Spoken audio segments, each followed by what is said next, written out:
Muy buenas noches. Se ve que ya viene el agua, viene fuerte. Espero que no se nos vaya la luz. Así que empecemos de una vez. Vamos a estudiar el capítulo 18.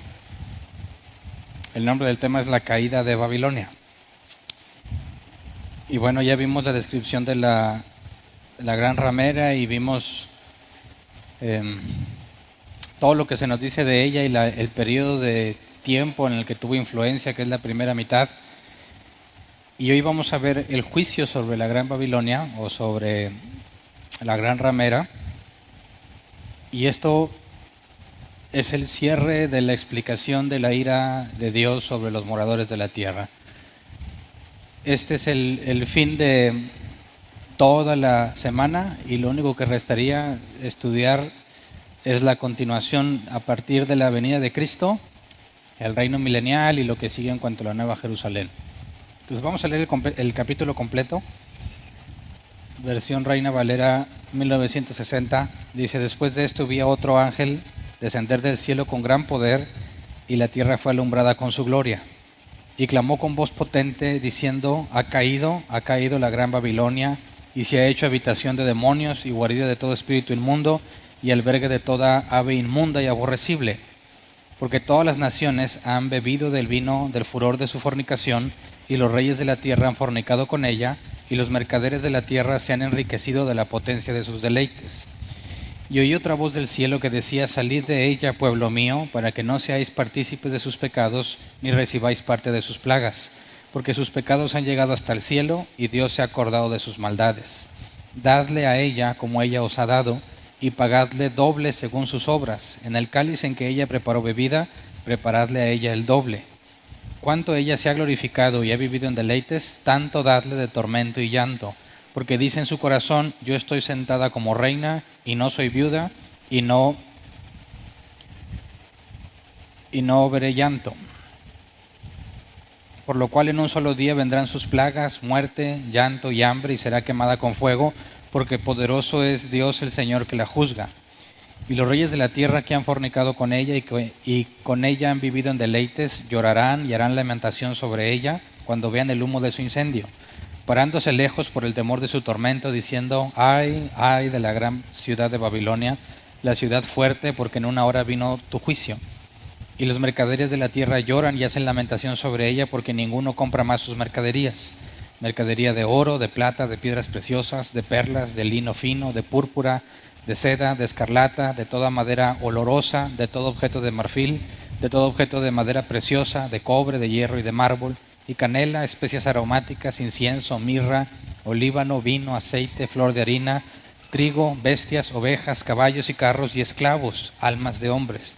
Los frutos codiciados por tu alma se apartaron de ti, y todas las cosas exquisitas y espléndidas te han fallado, y nunca más las hallarás. Los mercaderes de estas cosas que se han enriquecido a costa de ella se pararán lejos por el temor de su tormento, llorando y lamentando, y diciendo: ay, ay de la gran ciudad, porque estaba vestida de lino fino, de púrpura y de escarlata, y estaba adornada de oro, de piedras preciosas y de perlas.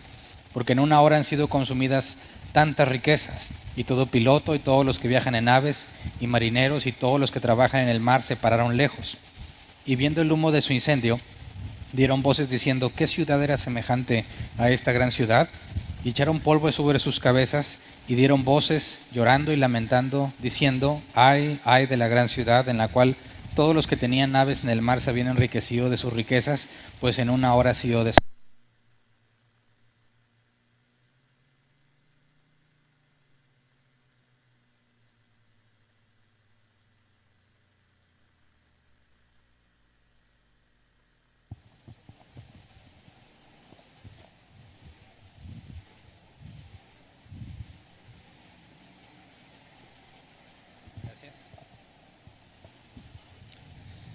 Alégrate sobre ella, cielo, y vosotros, santos apóstoles y profetas, porque Dios os ha hecho justicia en ella.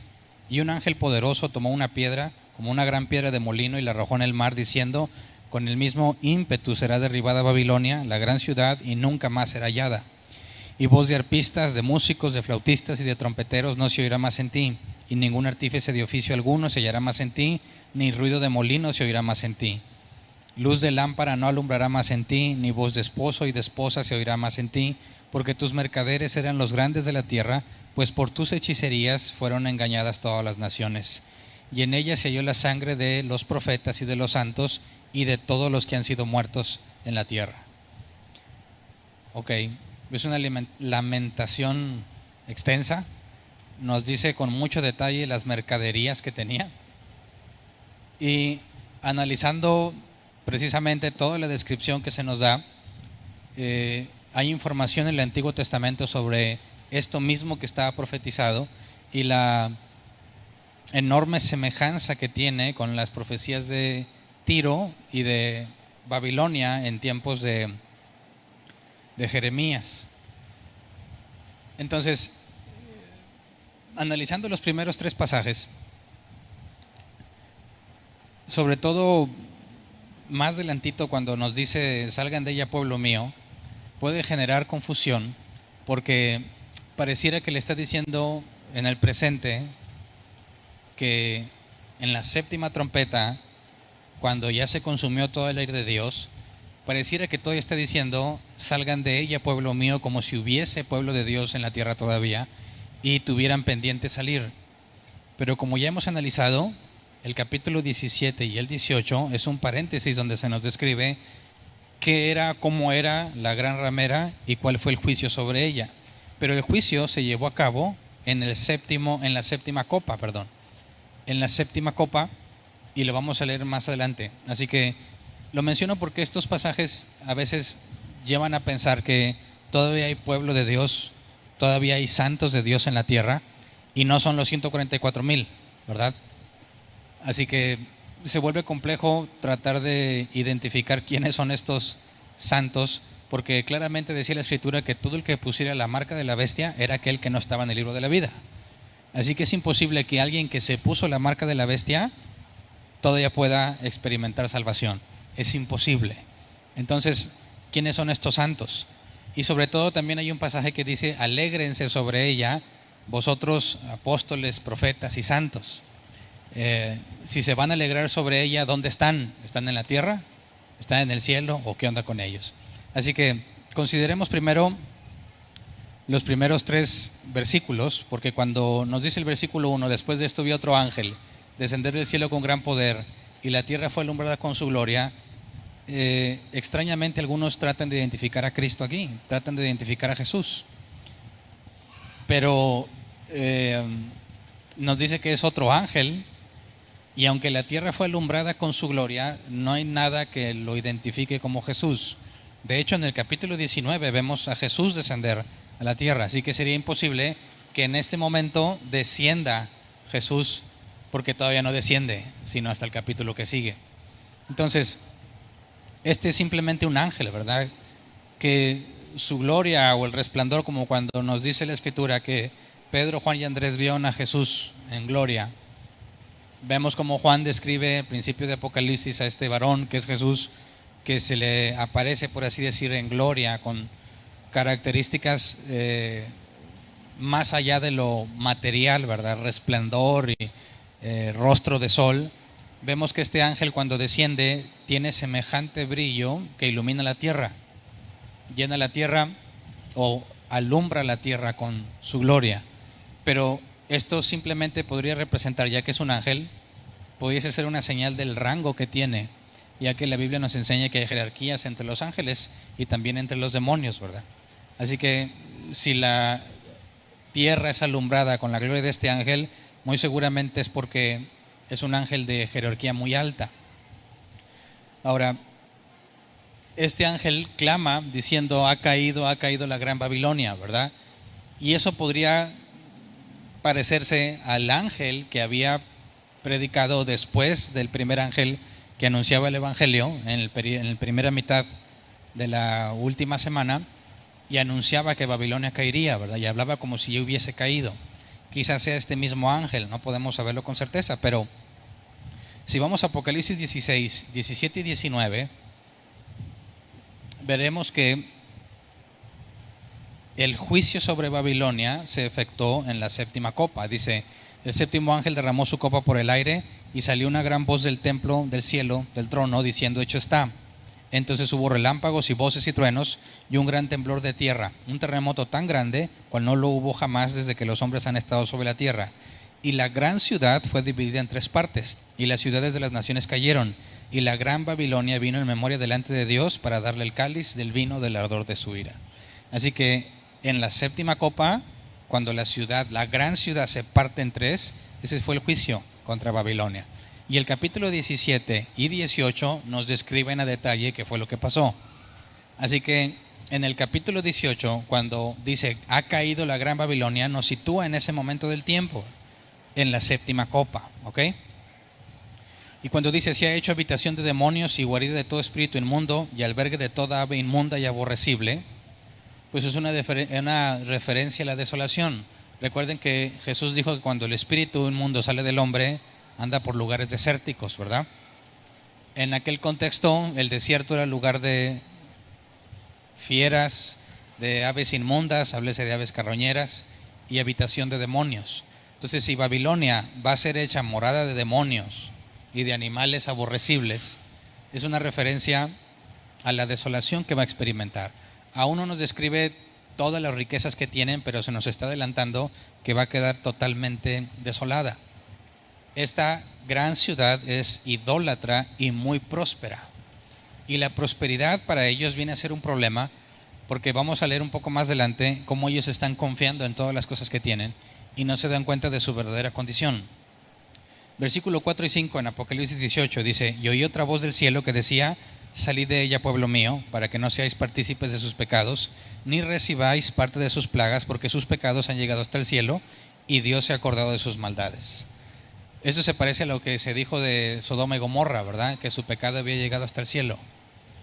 Y cuando dice que Dios se acordó de sus maldades, tenemos que aclarar que no es que se le haya olvidado, ¿verdad? Cuando nosotros decimos que nos acordamos de algo es porque no lo teníamos fresco en la mente y tuvo que venir a nuestro pensamiento. Si Dios es omnisciente y todo lo sabe, es imposible que de repente se acuerde de algo, ¿verdad? Así que aquí el acordarse de algo tiene que ver, como en toda la Escritura, incluyendo el Antiguo Testamento, con el momento en el que Dios ha decidido llevar a cabo lo que se había propuesto. Así que está diciendo que Dios se acordó de sus maldades porque su pecado llegó hasta el cielo, es decir, llegó a su punto máximo, el que Dios había establecido, y entonces llegó la hora de darle su merecido, ¿verdad? Pero este llamado a los santos tiene que ser a los santos que estaban en la tribulación, no a los que están justo en la séptima copa, porque ya no hay nadie ahí que sea de parte de Dios, porque todos los que eran fieles a Jesús padecieron en la gran tribulación. Así que este llamado es en el contexto del paréntesis que se nos hace explicándonos quién era la gran Babilonia, y la advertencia es para que no seáis partícipe de sus pecados. ¿Te fijas? Habla en futuro, todavía no está haciendo esa referencia que ya había sido juzgada. Entonces sería imposible que aún haya santos en la tierra, porque todos los sobrevivientes necesariamente tienen la marca del anticristo en su mano o en su frente.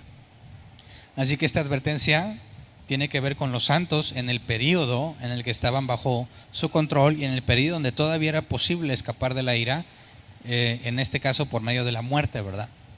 Nos habla la Escritura, el propio Apocalipsis, que estaban los decapitados. Así que esa es una idea clara de cómo van a padecer o cómo va a ser la persecución en aquel tiempo, decapitados. Entonces, cuando se nos invita o se les invita a salir, los que se queden, también se menciona que se le tiene que dar el doble, ¿verdad? Vamos al versículo 6, por favor. Dadle a ella como ella os ha dado y pagadle doble según sus obras. Ahora, este pago doble estaba estipulado en la ley en cuanto a la restitución de las cosas. Vamos a Éxodo 22:4. Éxodo 22:4, ¿qué es lo que aplicaba para un ladrón? Dice: si fuera hallado con el hurto en la mano, vivo sea buey o asno u oveja, pagará el doble. Si alguien se había robado un animal y lo descubren, estuviese vivo o muerto, tenía que pagar el doble. Así que a la gran Babilonia se le está dando según la ley, ya que quitó la vida de los siervos de Dios, ya que robó la vida de los siervos de Dios, por así decirlo, se le está pidiendo que se le dé el doble. Otra referencia en Jeremías 16:18. En este caso es juicio contra Judá.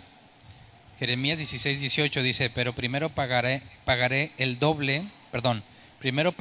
al doble su iniquidad y su pecado, porque contaminaron mi tierra con los cadáveres de sus ídolos, y de sus abominaciones llenaron mi heredad. Y vemos que otra vez tiene que ver con idolatría y el doble, pagar el doble. Entonces, no es que simplemente Dios se esté desquitando, vemos que a Judá le pagó exactamente así, conforme a la ley que dio a los israelitas de tener que dar el doble de lo que se había hurtado. Ahora, cuando dice que ella es como una mujer sentada, regresamos a Apocalipsis 18, versículo 7. Cuanto ella se ha glorificado y ha vivido en deleites, tanto darle de tormento y llanto, porque dice en su corazón: yo estoy sentada como reina y no soy viuda y no veré llanto. Ahora, este mismo pecado ya estaba reflejado en la Escritura, haciendo referencia a Nínive. Vamos a Sofonías 2:15. Sofonías 2:15 dice: esta es la ciudad alegre que estaba confiada, la que decía en su corazón: yo y no más. Cómo fue asolada, hecha guarida de fieras, cualquiera que pasare junto a ella se burlará y sacudirá su mano. Vemos que Nínive tenía el mismo problema. Y luego vamos a Isaías 47, todo el capítulo, porque esta es una profecía contra Babilonia. Ahora, cuando se escribió se refería literalmente a la ciudad Babilonia, que estaba bajo control en ese entonces, ¿verdad? Los israelitas habían caído en manos de los babilonios, habían estado presos 70 años, serían liberados. Entonces, esta profecía era literalmente contra Babilonia, y veamos la similitud. Dice: desciende y siéntate en el polvo, virgen hija de Babilonia. Siéntate en la tierra, sin trono, hija de los caldeos, porque nunca más te llamarán tierna y delicada. Toma el molino y muele harina, descubre tus guedejas, descalza los pies, descubre las piernas, pasa los ríos. Será tu vergüenza descubierta y tu deshonra será vista. Haré retribución y no se librará hombre alguno. Nuestro Redentor, Jehová de los ejércitos, es su nombre, el Santo de Israel. Siéntate, calla y entra en tinieblas, hija de los caldeos, porque nunca más te llamarán señora de reinos. Me enojé contra mi pueblo, profané mi heredad y los entregué en tu mano. No les tuviste compasión, sobre el anciano agravaste mucho tu yugo. Dijiste: para siempre seré señora, y no has pensado en esto, ni te acordaste de tu postrimería. Oye pues ahora esto, mujer voluptuosa, tú que estás sentada confiadamente, tú que dices en tu corazón: yo soy y fuera de mí no hay más, no quedaré viuda ni conoceré orfandad. Estas dos cosas te vendrán de repente en un mismo día, orfandad y viudez. En toda su fuerza vendrán sobre ti, a pesar de la multitud de tus hechizos y de tus muchos encantamientos. Pausa. Hasta aquí vemos que el pecado es el mismo, lo que piensa de sí es lo mismo, Dice que Dios entregó en sus manos a su pueblo, lo mismo pasó en Apocalipsis, ¿verdad? Y también nos dice que por la multitud de sus hechizos, y en Apocalipsis 18 también habla que con sus hechizos engañó a las naciones.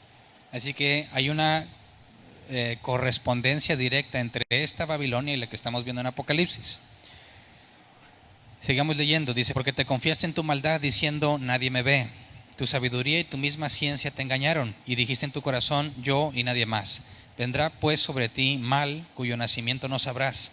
Caerá sobre ti quebrantamiento, el cual no podrás remediar, y destrucción que no sepas vendrá de repente sobre ti.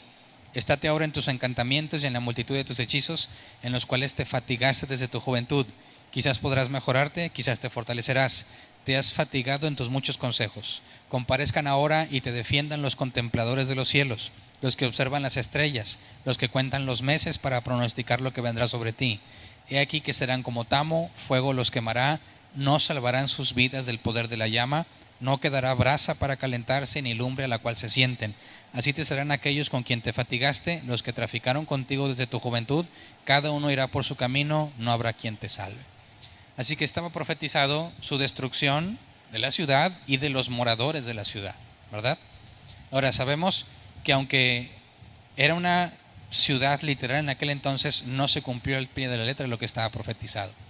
Entonces entendemos que la enorme similitud que tiene la gran Babilonia de Apocalipsis con la literal de aquel entonces, vemos que la profecía tenía un alcance local, y un alcance futuro, como muchas de las profecías que vemos en el Antiguo Testamento, sobre todo las profecías referentes al Mesías, ¿verdad? Isaías 53 habla de la muerte del siervo de Jehová y que tiene vida otra vez. Y claramente vemos que aunque tuvo cumplimiento en los tiempos de Jesús, no se cumplió totalmente, porque veremos que regresará triunfante el día y la hora que nadie sabe, ¿verdad? Pasando de la última semana. Entonces vemos que la profecía sobre Babilonia tuvo un alcance local en aquel entonces, pero falta su cumplimiento pleno en los tiempos postreros. Ahora regresemos a Apocalipsis 18, versículo 9 al 19.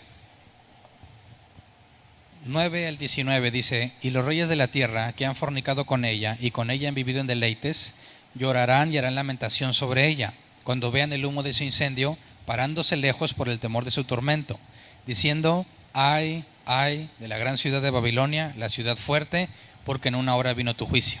Pausa. Vemos que se lamentan, ¿verdad? Hay una lamentación muy profunda. Pero ¿qué es lo que les duele? ¿La ciudad, los moradores o las riquezas? Sigamos leyendo, dice: y los mercaderes de la tierra lloran y hacen lamentación sobre ella, porque ninguno compra más sus mercaderías. O sea, ¿qué es lo que les duele? Que se acabó el negocio. No se lamentan por su pecado, no se lamentan por el pecado de Babilonia, ni por los moradores de ese lugar, sino porque sus negocios fueron afectados, porque sufren pérdida material. Dice: mercadería de oro, de plata, de piedras preciosas, de perlas, de lino fino, de púrpura, de seda, de escarlata, de toda madera olorosa, de todo objeto de marfil, de todo objeto de madera preciosa, de cobre, y sigue, etcétera, etcétera, etcétera, etcétera. Más adelante dice: los mercaderes de estas cosas, que se han enriquecido a costa de ella, se pararán lejos por el temor de su tormento, llorando y lamentando y diciendo: ay, ay de la gran ciudad, que estaba vestida de lino fino, de púrpura y de escarlata, y estaba adornada de oro, de piedras preciosas y de perla, porque en una hora han sido consumidas tantas riquezas. Y vemos es exactamente la misma queja que la vimos al principio en cuanto a los moradores de la tierra. Les duele en el alma la riqueza que perdieron. ¿Qué nos habla sobre el tipo de personas que van a estar viviendo en aquel entonces? ¿Son personas que se aman y se cuidan mutuamente? No, son personas enfocadas completamente en enriquecerse. Así que el enfoque principal de aquel entonces y la principal fuente de felicidad que trae la gran Babilonia al mundo es la riqueza. Por eso muchos estarán felices, porque van a ser muy prósperos en ese tiempo haciendo negocios con esta ciudad. Recordemos en Apocalipsis 17:4, la clase pasada, cuando se nos describe la visión de la gran ramera, dice: la mujer está vestida de púrpura y escarlata y adornada de oro, de piedras preciosas y de perlas, y tenía en la mano un cáliz de oro lleno de abominaciones y de la inmundicia de su fornicación. Y vemos que lo que trae vestido, púrpura, escarlata, oro y piedras preciosas y perlas, es lo que vende, ¿verdad? Ese era el enfoque de esa ciudad. Así que la vestimenta de esta mujer, que en visión es la gran ciudad Babilonia, representaba, aunque no se nos había dicho, representaba su comercio. Trae vestido lo que vende. ¿Me explico? Ahora, vamos a ver una semejanza con lo que se profetizó y se cumplió cerca de Tiro. Ezequiel 27, 1 al 7. Tiro también era una ciudad, ¿verdad? Muy rica. Dice: vino a mí palabra de Jehová diciendo: tú, hijo de hombre, levanta endecha sobre Tiro. Dirás a Tiro, que está sentada a las orillas del mar, la que trafica con los pueblos de muchas costas: así ha dicho Jehová el Señor. Tiro, tú has dicho: yo soy de perfecta hermosura, en el corazón de los mares están tus confines, los que te edificaron completaron tu belleza. De hayas del monte Senir te fabricaron todo el maderaje, tomaron cedros del Líbano para hacerte el mástil, de encinas de Basán hicieron tus remos, tus bancos de pino de las costas de Quitim, incrustados de marfil, de lino fino bordado de Egipto era tu cortina, para que te sirviese de vela, de azul y púrpura de las costas de Elisa era tu pabellón.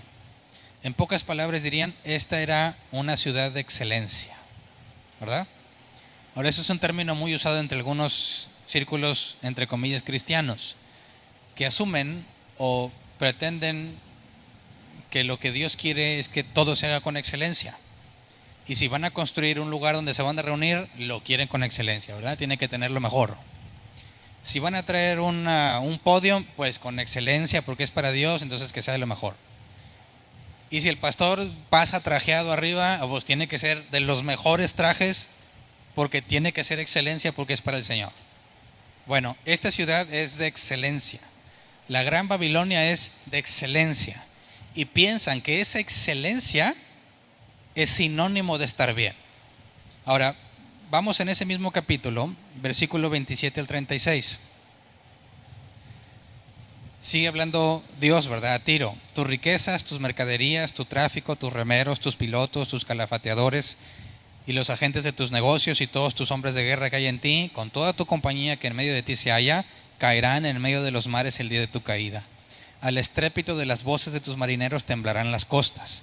Descenderán de sus naves todos los que toman remo, remeros, y todos los pilotos del mar se quedarán en tierra y harán oír su voz sobre ti, y gritarán amargamente y echarán polvo sobre sus cabezas y se revolcarán en ceniza. Se raerán por ti los cabellos, se ceñirán de cilicio y endecharán por ti endechas amargas, con amargura del alma. Y levantarán sobre ti endechas en sus lamentaciones y endecharán sobre ti diciendo: ¿quién como Tiro, como la destruida en medio del mar? Cuando tus mercaderías salían de las naves, saciabas a muchos pueblos. A los reyes de la tierra enriqueciste con la multitud de tus riquezas y de tu comercio. En el tiempo en que seas quebrantada por los mares, en lo profundo de las aguas, tu comercio y toda tu compañía caerán en medio de ti. Todos los moradores de las costas se maravillarán sobre ti y sus reyes temblarán de espanto. Demudarán sus rostros. Los mercaderes en los pueblos silbarán contra ti. Vendrás a ser espanto y para siempre dejarás de ser. Así que, ¿de qué le sirvió su excelencia? De nada. ¿Por qué? Porque eso no es lo que demanda el Señor, ¿verdad? ¿Qué es lo que demanda el Señor? Humillación, humillarse ante Él. Un corazón contrito y humillado no rechazará a Él. Hacer las obras de su Padre. Jesús lo resumió en: ama a Dios y ama a tu prójimo. Oye, pero si no tenemos el podium de la mejor madera, no es con excelencia. ¿Será un problema para Dios? No. Si mi ropa no es la mejor calidad, no me he visto con excelencia, ¿será un problema para Dios? No, porque en ningún lugar de la Escritura se nos ha pedido que vistamos de lo mejor o que tengamos lo mejor de lo mejor. De hecho, Jesús dijo: en el mundo tendréis aflicción, mas confiad, yo he vencido al mundo. Así que vemos que las personas de aquel entonces, tanto de Tiro como de la Babilonia, que estuvo en los tiempos de la caída de Jerusalén, y la Gran Babilonia que estará en los postreros tiempos, todos basan su felicidad y su bienestar en las riquezas. Y es un grave problema. Por eso, el cristiano que conoce de la Escritura y Dios le ha concedido sabiduría, no va a enfocarse en acumular riquezas, porque sabe que las riquezas son un serio problema. Las riquezas te llevan a pensar que estás bien. Por eso hay un proverbio que dice, o un salmo, no me acuerdo, no lo apunté. Dice: no me des tanto que luego diga mi mano me dio todo esto, ni me des tan poco que robe y manche tu nombre. Más bien, manténme de lo necesario. Y esa es la sabiduría bíblica. Sabiendo la condición que tenemos, sabiendo lo fácil que podemos engreírnos o lo fácil que podemos hacer lo malo con tal de salir adelante, lo más sabio que puedes pedirle a Dios es: manténme de lo necesario para que ande en tus caminos, ¿verdad? Así que todo aquel que se esmera demasiado en la excelencia, y no hablo de la excelencia moral ni espiritual, sino física, realmente refleja que no tiene sabiduría bíblica. ¿Qué hombre o qué mujer estaría dispuesto a acumular riquezas ante semejante riesgo? No es el enfoque. Además, Jesús dijo: no puedes servir a Dios y a las riquezas. Así que eso no significa que no puedas tener riqueza, ¿verdad? Hay personas que, sin estarlo buscando o afanados, siempre pongo el ejemplo de los tacos porque lo tengo bien grabado. Unos tacos no muy buenos, pero con una excelente salsa, prosperidad al máximo. En México. Que la prosperidad material llegue a ti mientras tú sirves a Dios, no es problema. El problema es que dejes de servir, y servir a Dios no me refiero a que vienes aquí a la iglesia, ¿verdad? Servir a Dios, el primer requisito es ser un buen administrador de tu casa, ¿verdad? De tu esposa, de tus hijos o de tu cónyuge, en el caso de las mujeres. Y luego sirves a Dios con los dones y talentos que te ha dado. Y luego, si así, después de eso, Dios decide bendecirte, disfrútalo, porque cuando Dios da riqueza también da la capacidad de disfrutarla, ¿verdad? Dice Eclesiastés. Pero si tú estás dejando lo que es primordial con el objetivo de generar riquezas, estás en un grave error. Y si esas riquezas las obtienes a costa de dejar lo más importante, estás en riesgo muy grave de confiar y creer que tu propia mano te prosperó. Así que no es sabio. Vayamos a Apocalipsis 3:17 para ver lo que Jesús específicamente dice a la iglesia de la Odisea. Porque tú dices, yo soy rico y me he enriquecido y de ninguna cosa tengo necesidad, y no sabes que tú eres un desventurado, miserable, pobre, ciego y desnudo. Y esta es la descripción de todos los que están en la Gran Babilonia y de muchos que se dicen cristianos, ¿verdad? Que lamentablemente cuando algún creyente fiel tiene problemas financieros, como los tuvo Pablo, le dicen, lo que pasa es que estás en pecado, ya no te está bendiciendo Dios, por eso te va mal. Y a los que obtienen ganancias aún de forma deshonesta, es lamentable que les digan es que estás en bendición, tratando de determinar tu posición ante Dios o la forma en la que Dios te ve según la cantidad de dinero o las riquezas que tienen. Así que claramente quien piense soy rico y me he enriquecido y de ninguna cosa tengo necesidad, que todos estamos expuestos, ¿verdad? Cuando traes dinero en la bolsa o en la cuenta bancaria y traes suficiente, ¿te sientes seguro, sí o no? Dices, ¿qué puede pasar? Choco, tengo seguro, lo estoy pagando. Una enfermedad, tengo seguro. Un problema, tengo dinero. Y te sientes seguro. Y cuando no tienes dinero, la seguridad se va. Ay Dios, que no vaya a chocar, que no me vaya a pasar un problema, que no se me caiga uno de mis hijos, ¿con qué dinero lo llevo a consultar? Y entonces empiezas a darte cuenta que dependes de Dios. Y el punto es que nunca dejaste de depender de Él, pero las riquezas te engañan pensando en que tienes una especie de seguridad porque crees que puedes pagarlo. Ese es el engaño de toda la gente que se va a poner la marca de la bestia. Y este es un factor muy importante que no habíamos considerado porque no había sido mencionado la clase pasada. Vimos que la bestia, el imperio o el gobierno sobre el cual el anticristo va a reinar, vimos que estaba influenciada por la idolatría y las hechicerías de la Gran Babilonia. Pero también vemos que había mucha prosperidad en todo ese imperio, en todo ese reino, traído por la Gran Babilonia. Entonces todo aquel que se ponga la marca de la bestia va a beneficiarse económicamente y va a prosperar. Así que el mensaje de la prosperidad de aquel entonces no lo van a tener los ángeles que están en el cielo, ni los 2 testigos, ni los 144,000. Lo van a tener la bestia, el falso profeta y la gran ramera. Y ellos van a predicar de prosperidad. Y lo único que vas a tener que hacer es postrarte ante la imagen de la bestia y adorarla y ponerte la marca, ¿verdad? Así que el mensaje de la prosperidad lo tenemos ahora en nuestros días. Se supone que es de la iglesia, pero es una farsa, una enorme farsa. Claramente la Escritura enseña que es imposible que la cantidad de riquezas que tengas determine la bendición que tienes de parte de Dios. Así que no creo que sea un mensaje nuevo, simplemente se va a reforzar poniéndote una marca y adorando o postrándote ante una imagen. Y vas a tenerlo, porque fíjate, todos se lamentan porque ya no la van a tener. O sea que realmente la gente en aquel entonces va a tener muchas riquezas, van a prosperar mucho. Y eso les va a llevar a una falsa seguridad. Regresemos a Apocalipsis 18, versículo 20 al 23. Alégrate sobre ella, cielo, y vosotros santos, apóstoles y profetas, porque Dios os ha hecho justicia en ella. Y un ángel poderoso tomó una piedra, como una gran piedra de molino, y la arrojó en el mar, diciendo: con el mismo ímpetu será derribada Babilonia, la gran ciudad, y nunca más será hallada.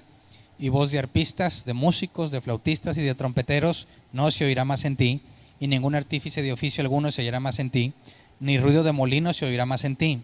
Luz de lámpara no alumbrará más en ti, ni voz de esposo y de esposa se oirá más en ti, porque tus mercaderes eran los grandes de la tierra, pues por tus hechicerías fueron engañadas todas las naciones. Así que fíjate este contraste, porque es muy interesante. Mientras todos estos se están lamentando por la caída de la gran Babilonia, ¿qué espera Dios de sus hijos? Que se alegren, ¿verdad? ¿Dónde están los apóstoles, los profetas y los santos? En ese momento, para que se alegren. Si ya se están alegrando sobre la caída, está hablando de ellos al final de la última semana, ¿verdad? Ya que el juicio de Babilonia fue sobre cuando se derramó la última copa. En ese momento viene el juicio sobre Babilonia, y en ese momento se deben de alegrar los santos, los apóstoles, los profetas y el cielo. Así que están conscientes en algún lado. ¿Dónde están? ¿En la tierra o en el cielo? No pueden estar en la tierra, claramente. Están en el cielo, ¿verdad? Así que tenemos el final, y estos ya están en el cielo. Y precisamente el capítulo 19 habla del descenso de Jesús y sus santos. Así que al final, aunque lo vamos a analizar más a detalle el domingo si Dios quiere, vemos que se habla de los profetas, de los apóstoles. Obviamente ellos son del periodo de la iglesia, ¿verdad? Apóstoles y profetas. No había apóstoles en el Antiguo Testamento, ¿verdad? Está hablando de la iglesia, y la iglesia se va a regocijar al final. Cuando se termina la ira, la iglesia se va a regocijar. Y en el capítulo que sigue vemos la cena de bodas del Cordero, donde todos se regocijarán por lo que ha pasado en la tierra. Y esto llevaba a la pregunta que hace varias clases les dije: si en aquel entonces todos los elegidos de Dios que estén en la cena de bodas del Cordero van a estar alegrándose, ¿cómo puedes explicar esa alegría si quizás alguno de tus familiares está condenado y no forma parte de la cena del Cordero? ¿Te vas a alegrar o no? ¿Cómo se explica esto, o cómo pudiésemos tratar de conciliar esta alegría mezclada con la tristeza quizás de que tu familia no esté ahí? Por lo pronto, quisiera que viéramos que Dios, al momento de juzgar y de derramar su ira sobre la gran Babilonia y sobre todos los moradores de la tierra, le dice a sus siervos: alégrate sobre ella. ¿Es malo? Decir: oye, qué feo, qué mala onda, ¿no ves que se murieron? Y tú te pones a alegrarte. Qué feitos, ¿no? ¿Dónde está el amor? ¿Dónde? Ora por ellos, dirían. A ver si de perdido uno sobrevive. ¿Cómo explicas eso? Si yo me regocijo en el juicio de Dios sobre el malvado, ¿soy malo o soy bueno? ¿Qué opinas? Porque eso para muchos es un conflicto muy serio, ¿verdad? Porque parece ser que alegrarte en la calamidad de alguien es malo, ¿verdad? Pero si fuese malo, ¿por qué Dios le dice a sus siervos: alégrense ante la calamidad del malvado? De entrada, no puede ser malo alegrarme cuando Dios hizo justicia con el malvado, ¿verdad? No puede ser algo malo. ¿Es bueno entonces? Veámoslo de esta forma, aunque voy a hablar más de esto cuando lleguemos al juicio del gran trono blanco. Si yo me alegro en la maldad, ¿soy malo? A ver, Dios aborrece la maldad, ¿verdad? Aborrece el pecado. Pero ¿aborrece al pecador? ¿Sí o no? No les veo muy seguros, por eso quiero hablar de eso en el juicio del gran trono blanco. Porque hay pasajes de la Escritura donde claramente dice que Dios aborrece al malvado. Pero mentalmente genera un shock para algunos, porque no pueden conciliar la idea de que un Dios bueno aborrezca a alguien, ¿verdad? Pero la Biblia es clara, Dios aborrece al malvado. Hay otro pasaje que dice que el malo no habitará junto a él. Y también aborrece las obras malvadas, aborrece la injusticia. Así que Dios aborrece al malvado y a la maldad. Si yo amo lo que Dios ama, ¿soy bueno o soy malo? Es bueno. Estoy haciendo algo bueno. Y si yo aborrezco lo que Dios aborrece, ¿estoy haciendo algo bueno o algo malo? Algo bueno. Pero de alguna forma extraña, la sociedad, sobre todo en nuestros tiempos, que ha relativizado todo, pretende asegurarnos que regocijarme ante la justicia de Dios en la maldad es malo y malvado. Y eso es lo que dice la Escritura. Hay de aquellos que a lo bueno dicen malo y a lo malo dicen bueno. Así que es un sentimiento correcto el regocijarnos ante la justicia de Dios. ¿Me explico? Lo que es incorrecto es que tú quieras hacer la justicia de Dios. ¿Me explico? No, yo también lo aborrezco al malvado y por eso le surtí en la cara. No. Mía es la venganza, yo pagaré, ¿verdad? ¿Qué hacemos con el que nos aborrece? Tenemos que tolerarlo. Y tenemos, bueno, mejor ya no les digo porque luego no voy a tener nada que decirles cuando lleguemos al juicio del gran trono blanco. Pero tenemos que entender que Dios está demandando o está diciendo alégrate ante una situación de calamidad para otros. Y hay que entender cuál es el razonamiento detrás de eso. Pero bueno, se tienen que alegrar. Ahora vamos a otra profecía, ya que se nos dice, por ejemplo, que voz de arpistas, de músicos, de flautistas y de trompeteros no se oirá más en ti, ¿verdad? ¿Qué significa eso? Bueno, ¿para qué cantaban o para qué tocaban? Pues para alegrar. Normalmente en las fiestas eso es lo que sucedía. Cuando dice que ya no habrá más música en ti, implica que se acabó la alegría. ¿Por qué? Porque esos en su riqueza se la pasaban de fiesta, ¿verdad? Se acabó la fiesta.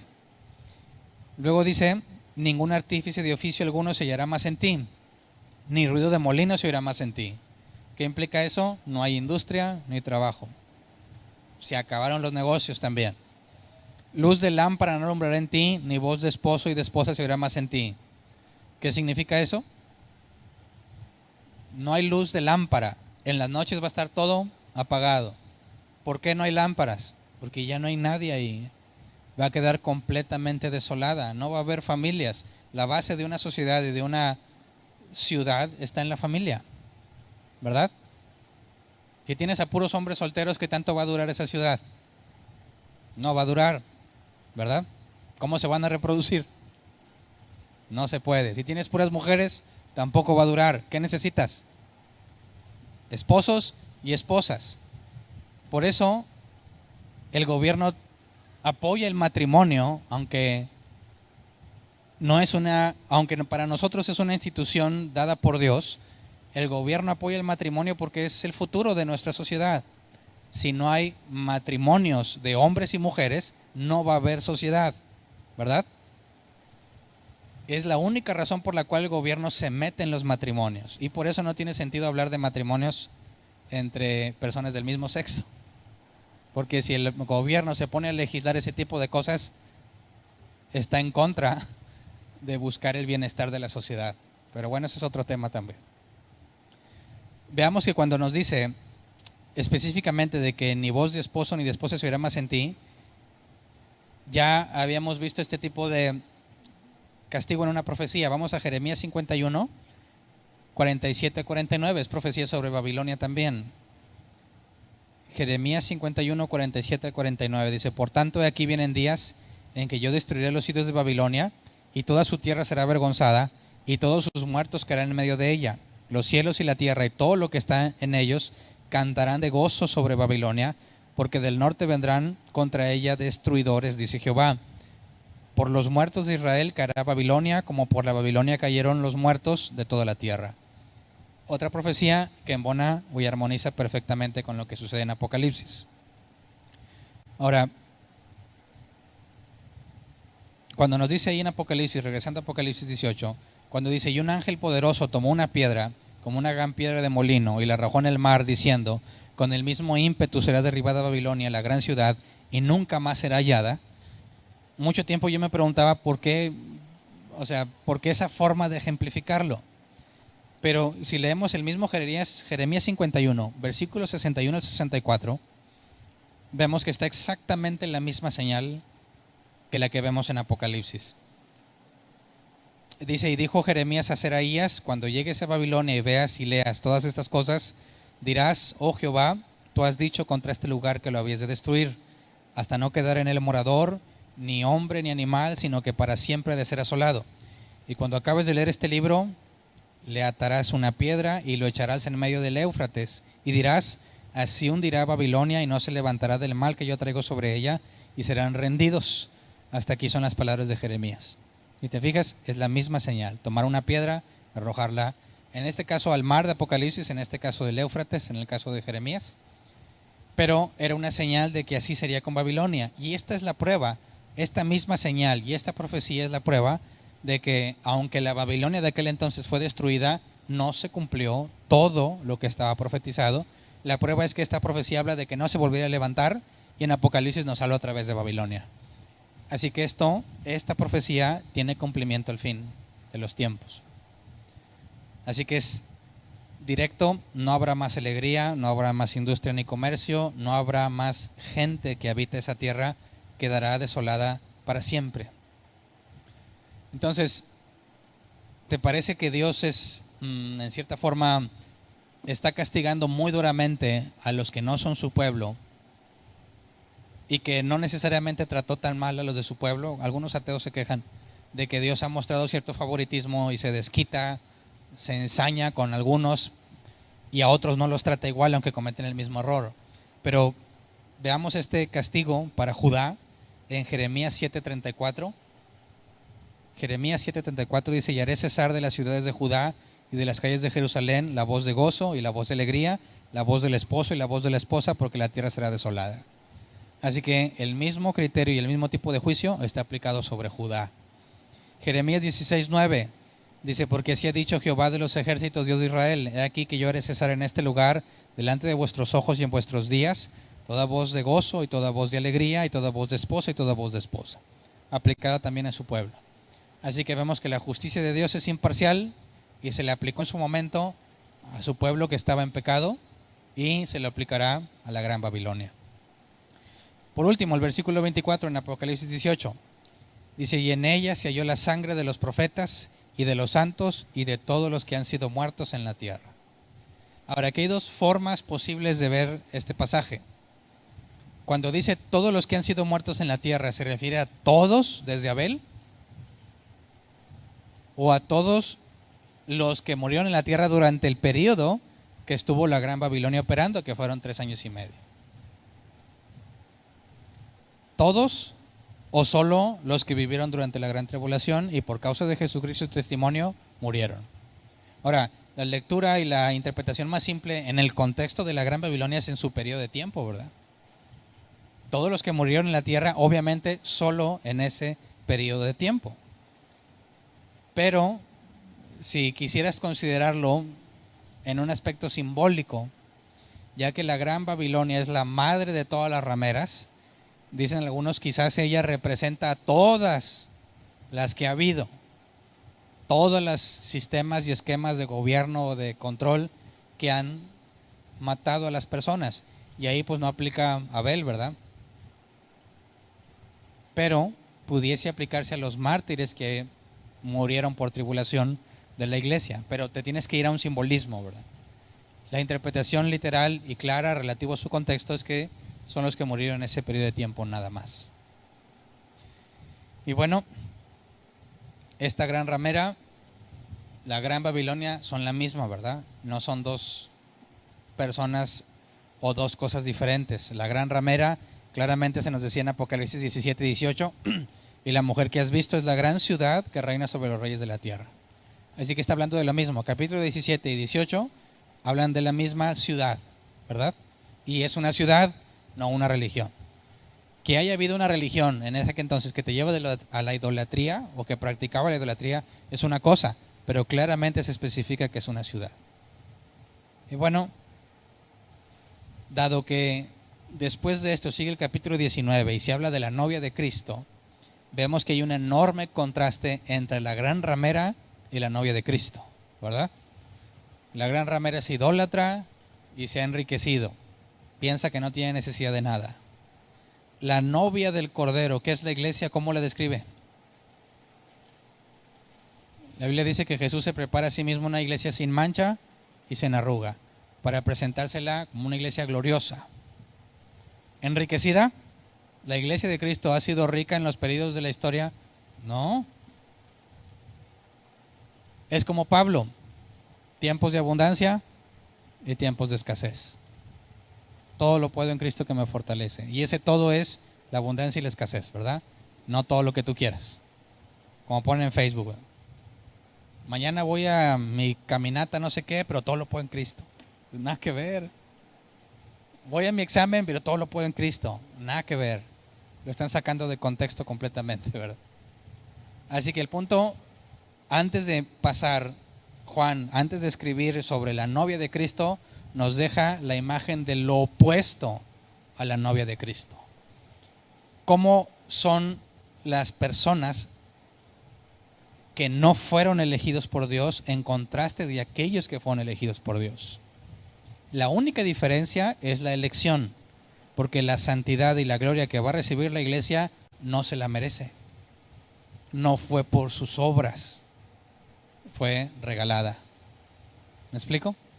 Así que hay un enorme simbolismo entre la cena de bodas del Cordero y su novia, y el contraste con la gran ramera, y de eso hablaremos, si Dios quiere, el domingo. Porque se menciona la cena de bodas del Cordero, y hay un contexto histórico muy interesante en cuanto a las bodas judías, las costumbres en aquel entonces, y el momento en el que se celebran las bodas. En nuestro contexto histórico, en la boda, una vez que los declaran marido y mujer, ¿qué es lo primero que van a hacer? Pues a la fiesta, ¿verdad? Digo, si hubo el dinero para la fiesta, hay casos que no. Normalmente, si hubo dinero para una boda, los declaran marido y mujer y se van al pori, ¿verdad? Al banquete. Y luego la luna de miel, aquellos que se esperaron en santidad, que no se comieron el gansito antes del recreo, como dice. Se van a la luna de miel, ¿verdad? Cuando en el capítulo 19 habla de la cena de bodas del Cordero, en el contexto histórico, las bodas en aquel entonces eran al revés. La cena de bodas es al final. Y primero, la luna de miel. Y eso conlleva conclusiones muy importantes sobre qué estaba haciendo la iglesia o dónde estaba, de manera que al final, en la cena de bodas del Cordero, según el contexto histórico, tuvo que haber pasado ya tiempo con el novio, con el esposo. Y es muy importante que lo consideremos para entender todo lo que implica en cuanto a los invitados a la cena de bodas, ¿verdad? ¿Quiénes van a ser invitados? ¿Tú vas a ser invitado o no? ¿Te consideras invitado? ¿En qué lugar te vas a sentar? ¿Qué tanto honor vas a tener? Es la cena de bodas. Vamos a ver algunas parábolas del banquete de bodas, del cual habló Jesús en una parábola, que fue a invitar a gente y a fin de cuentas los invitados no llegaron y tuvieron que meter a otro tipo de gente. ¿Tú eras invitado o no? ¿Eres de los que rellenaron? ¿O qué onda contigo, verdad? Pero eso lo veremos si Dios quiere el domingo. Así que por hoy vamos a dejarla hasta ahí, vamos a ponernos de pie.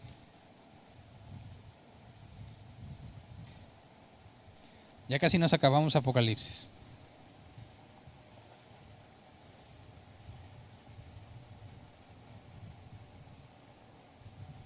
Quisiera que para esta clase recordáramos la diferencia entre la novia de Cristo y la gran ramera, ejemplificados entre Pedro y Judas. ¿Cuál fue la diferencia entre Pedro y Judas ante la traición de Jesús? que Jesús le dijo a Judas: lo que has decidido hacer, ve y hazlo. Y a Pedro le dijo: he orado para que tu fe no falle.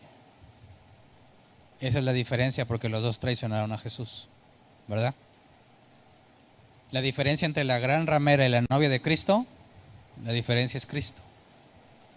Lo que Cristo hizo por la iglesia. Así como Cristo en sus días en la tierra intercedió por Pedro, pero no intercedió por Judas, la novia de Cristo será presentada gloriosa precisamente por la intercesión de Cristo, ya que es nuestro gran sumo sacerdote, nuestro representante. Y el hecho de que aparezca en gloria no es mérito de ellos, no es mérito de ella, el mérito es de Cristo. Así que en nuestra vida diaria, lo único que te diferencia a ti de cualquier otra persona que no conoce a Dios es Cristo, no tus buenas acciones, no que te congregues, no que leas muchos libros o estudies mucho la Biblia. Eso no es la diferencia es Cristo. ¿Está en ti o no está en ti? ¿Tienes el Espíritu Santo? Ese es el sello, la garantía de que eres de Dios. No lo tienes, te engañas a ti mismo por más erudición que tengas en teología, por más que nunca faltes a la iglesia, por más que hagas buenas obras y regales todo a los pobres. De nada sirve tus obras, son como trapos de inmundicia ante Dios. Así que tenemos mucho de qué estar agradecidos, porque no valemos, definitivamente no valemos lo que nos dio. Simplemente por su intercesión hemos sido considerados justos, y con eso debemos estar agradecidos para toda la eternidad. Así que vamos a orar. Señor, gracias porque en tus soberanos designios te plació tener gracia y misericordia para con nosotros, Señor. Gracias porque si no fuese por ti estaríamos perdidos en cualquier otra parte, Señor, haciendo cualquier tipo de cosas que te desagradan. Pero si estamos aquí, Padre, es porque tú fuiste bueno con nosotros, y cuando estamos muertos en nuestros pecados y delitos, nos diste vida juntamente con Cristo. Gracias, Señor, porque siendo lo más despreciable en la tierra, nos tomaste, Señor, para gloria y honra tuya, para avergonzar al fuerte, para avergonzar al sabio. De lo débil y de lo despreciable nos tomaste, y reconocemos que eso somos nosotros, Señor, que no te merecemos, que si nosotros fuéramos tú, hace mucho nos hubiéramos dejado, hace mucho que nos hubiéramos cansado y frustrado, Señor, porque sabemos que seguimos pecando. A pesar de que nos esforzamos por vivir en santidad, el pecado sigue morando en nuestras vidas, y eso, en lugar de hacernos parecer indignos ante ti, gracias a nuestro sumo sacerdote Jesucristo, nos ves como si fuéramos blancos como la nieve, Señor. Gracias porque tú has decidido hacerlo así, simplemente porque así lo quisiste. Enséñanos a confiar en ti, en tu providencia, en tu soberanía. En medio de los tropiezos que tenemos en nuestras vidas, enséñanos a poner nuestra mirada en ti y a vivir, Señor, como siervos agradecidos. Que ninguno de nosotros se sienta engreído o se sienta seguro por las riquezas que tiene. Al contrario, Señor, que si nuestras riquezas aumentan, enséñanos a ser humildes y a tener cuidado y precaución, Señor, de no engrandecernos a nosotros mismos. Y si no tenemos, Señor, riquezas y estamos en escasez, aún así enséñanos, Señor, y permítenos no quejarnos, no blasfemar contra ti, sino permanecer fieles sabiendo que tú tienes conciencia y sabes nuestras necesidades, Señor. Sabes lo que necesitamos para vivir, y tú eres fiel y justo, Señor, para perdonar nuestros pecados y para darnos lo que necesitamos, porque tienes un propósito que has sembrado en cada uno de nosotros y lo llevarás a cabo según tu soberana voluntad. Así que en ti confiamos, Señor, y te agradecemos. Enséñanos a vivir una vida humilde, enfocándonos en ti, Señor. Enséñanos a soportar los buenos días y los malos días, para que ninguno de los dos nos extravíen de los caminos que has puesto para nosotros, Señor.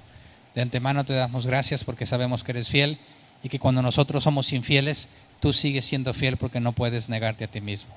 Gracias, Señor. Amén. Pueden sentarse. Sección de preguntas.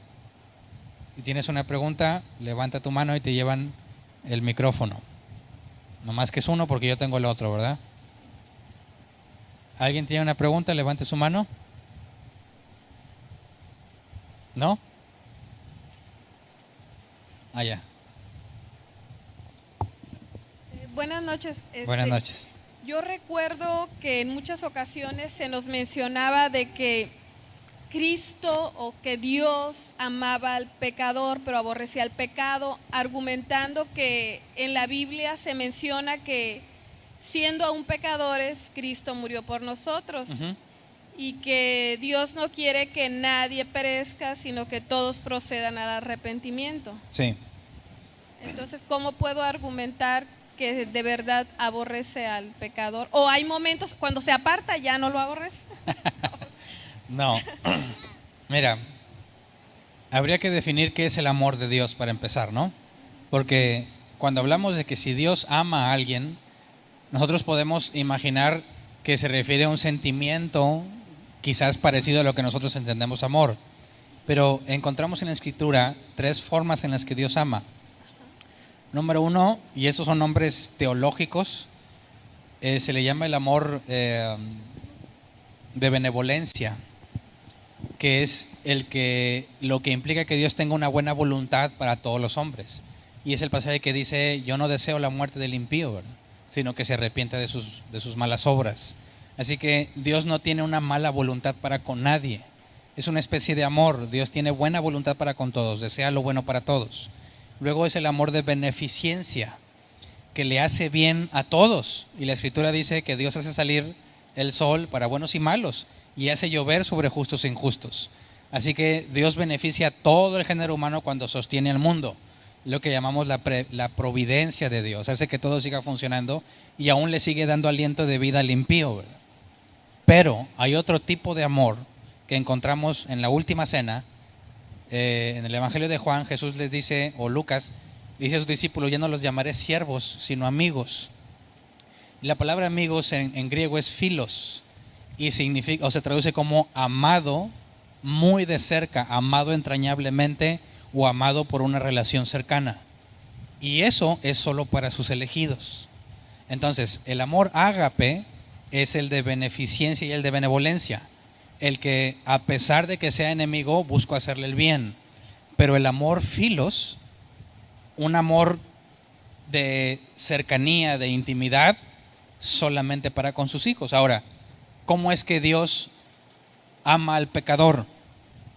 Dices, no lo ama philos, porque la Biblia claramente dice que aborrece al pecador.